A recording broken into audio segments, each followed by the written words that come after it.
My girlfriend just broke up with me and I'm crushed. Why would God let this happen? Well, honestly, I've been there as well.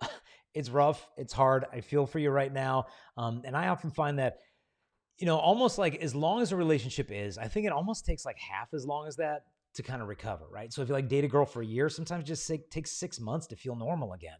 And obviously that depends on the intensity of the relationship, but look, like I've been there. Like I know what it's like. Like you can't even eat, right? You can't sleep. You're so distracted at work. You're distracted at home. You're distracted. Like it's just like this cloud that's following you around all the time.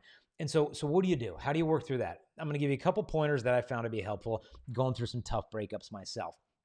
First, learn from this experience, but don't beat yourself up over it, right? Because you might be sitting here tempted to think, oh, I shouldn't have done that. I couldn't have done that. Look, don't beat yourself up, right? Maybe there's something to learn here. Yeah, I could have done this better. I could have done that better. Okay, gain some wisdom there. It's not a total loss as much as it might feel like one. You've learned a lot about relationships through this whole process. You probably learned a lot about yourself.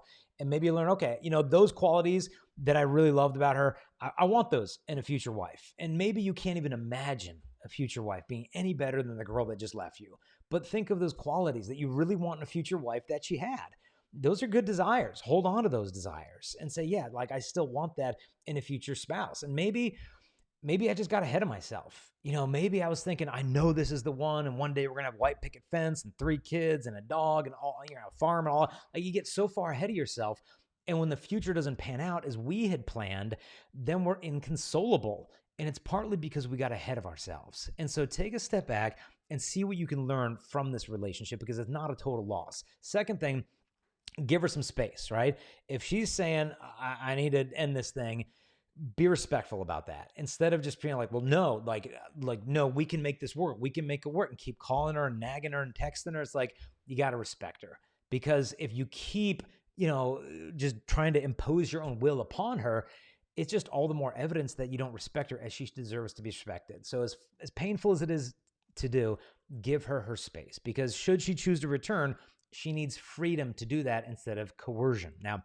third point, take this time right now to reconnect with other people. A lot of times when we get in a relationship that's super intense, a lot of times our relationships with others atrophy. They get really weak. And whether it's your relationship with your friends, your buddies, whether it's a relationship with other females that are just good friends, your family members, reconnect with others. Because right now you are in a state of desolation. That is normal. It's totally understandable, but you need real consolations, which leads us to point 4. Avoid false consolations, meaning, man, I am so bummed out about this. I'm going to go get drunk with my buddy friends. I am so ticked off about this. I'm so hurt by this. I need to bury the hurt. I'm going to smoke some weed. I'm going to look at porn. I'm going to play video games for 12 hours. I'm going to just scroll around endlessly on social media and YouTube videos, like binge on all this. Like, no. Don't go to the false consolations. Don't even rush back into another relationship. Almost like you're jumping from like a frog on a lily pad onto the next one. It's like, no, I know it hurts, but don't try to scrub out the pain so fast. Go to the true consolations, not the false ones. So avoid stuff that's going to only leave you feeling emptier. Fifth thing I would say, as much as you can, as a toughie, and these are going to get kind of progressively harder, live in the present moment. Because right now your brain is all over the place. Your brain is thinking, dude, what did I do wrong? And maybe it's obvious, like, oh, yeah, I did this stupid thing, and if I hadn't done that, I'd still have the girl. Or maybe you're just torn up, like, what did I do? Like, what did I not, like, what did I do wrong? Maybe I shouldn't have done this, shouldn't have done that. And you start living in the past. Or you're living in the future. Well, wait a minute, I thought this was going to happen. Now that's never going to happen. And what if she doesn't come back? And what if this? And what if, and you're living in the past. You're living in the future. That's exactly where the devil wants you. Anywhere but the present moment. Go dwell in the past, go dwell in the future, because God's not there. God revealed himself to Moses, didn't say, I am who will be, or I am who used to be. I am who am.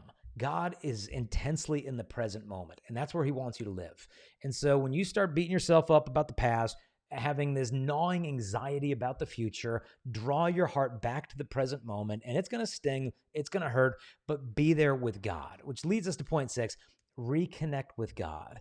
Talk to him about this stuff. If you read the book of Psalms in the Old Testament, they're raw with human emotion of just crying out to God, of just, God, why would you let this happen? And the despair at times, this defeat, the agony, the betrayal, the loneliness. My one companion is darkness. And, why won't you answer me, God? This is all real prayer. So read those Psalms, spend time in the Old Testament, because trust at the end of the day is not a feeling, it's a decision.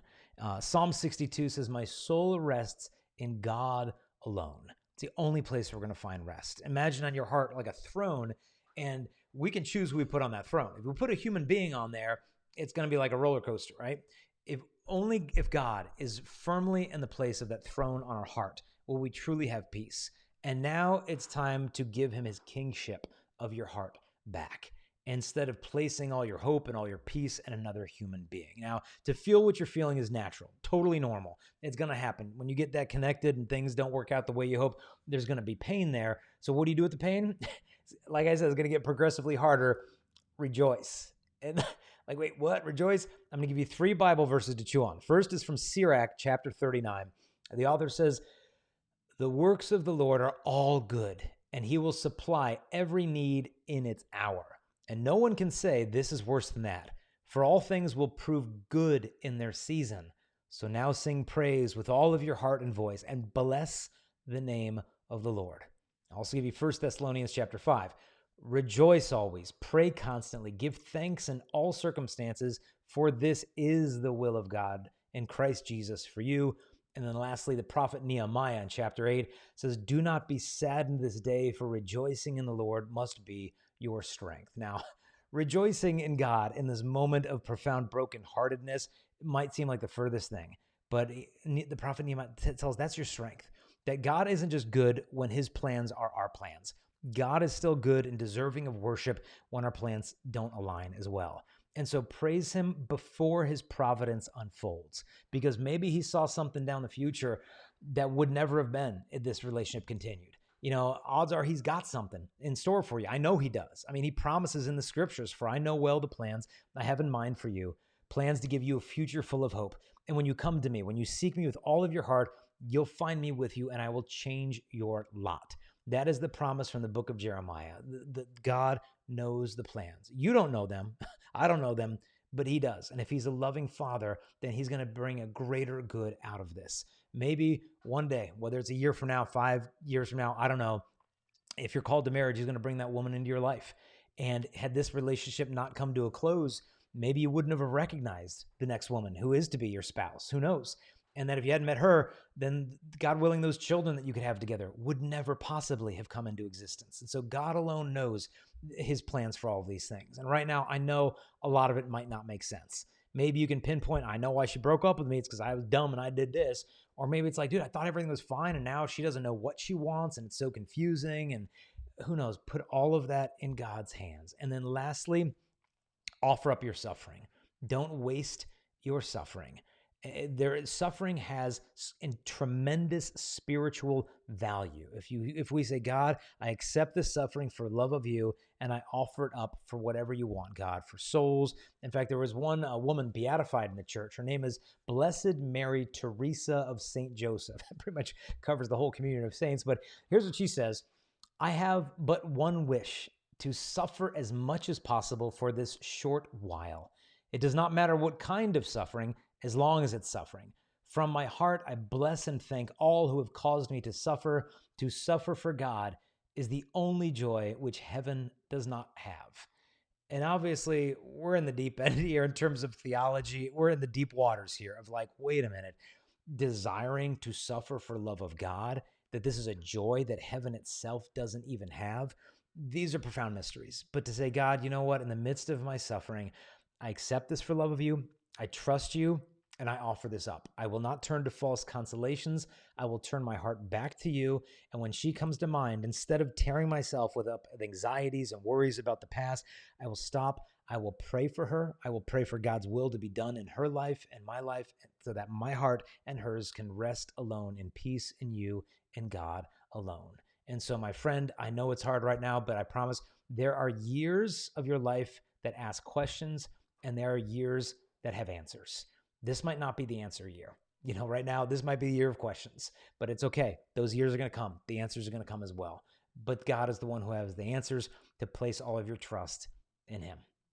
Hey there, I hope you enjoyed that little clip, but if you want to see the whole episode where this came from, just click the link here. And in the meantime, we want to invite you to help us share this message, and there's a couple things you can do real quick. Number one, if you like or comment or share this video, YouTube will actually show it to more people. Also, don't forget to subscribe, hit the notification bell. We release videos every single day, and you'll be notified as soon as those come out. If you want to help us also to spread this message, you can support us at patreon.com/Jason Evert. That helps us to create these videos and show them to the whole world. God bless.